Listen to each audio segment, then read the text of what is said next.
Paggising ko, siyempre alam naman natin si Chino na isang sikat na, personality 'yan, eh.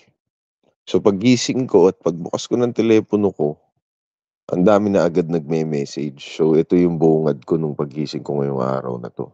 Kaya medyo malungkot ang aking gising.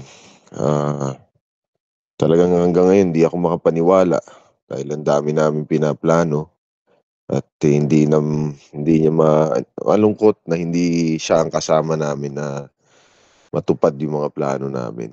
Hindi na niya makikita.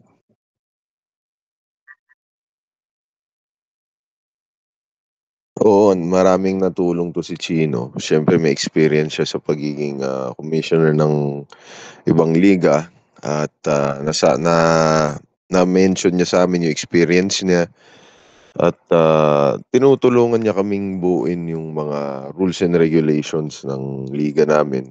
Kaya talagang masaklap yung nangyari.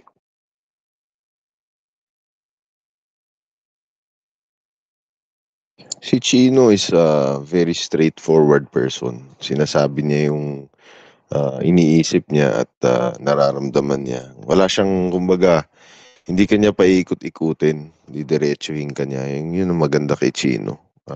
Very bold siya magsalita. Oo, si Chino sana perfect na commissioner dahil pinagtatanggol niya talaga yung mga players.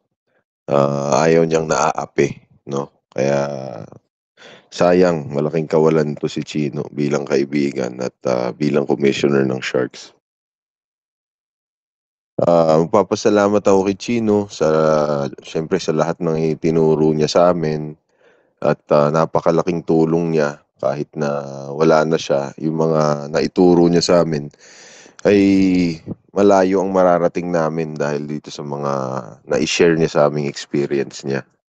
At, magpapasalamat ako kay Chino. Sayang hindi na kami nakapag-usap ulit bago siyang pumanaw. Hindi na ako nakapag, goodbye sa kanya at, ayun.